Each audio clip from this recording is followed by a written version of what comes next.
প্রধান অতিথি ألا تطغوا في কর্মচারীকে ধন্যবাদ জ্ঞাপন করছি। নির্মাণ করা হলে বিদ্যালয়ের শ্রেণীরা এই দেশে একটা স্বাভাবিক সুন্দর পরিবেশ আমাদেরকে তৈরি করতে হবে।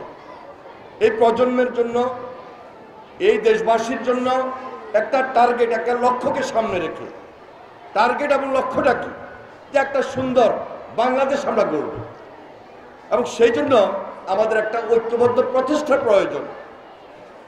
তাহলে যিনি সরকারে আছেন আর সরকারের বাইরে আমরা যারা আছি, সবার মধ্যেই নির্বাচনটাকে নিয়ে একটা ঐক্যমতে বসতে হবে, যেটা দীর্ঘদিনের ডিমান্ড। সুতরাং এখানে বিতর্ক সৃষ্টি করার কোনো সুযোগ নাই।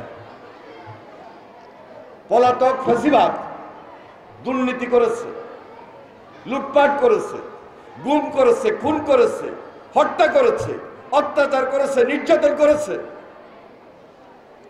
তাদেরকে সুযোগ তৈরি করে দিব এই ধরনের কোনো বিতর্ক আর যাতে না হয়।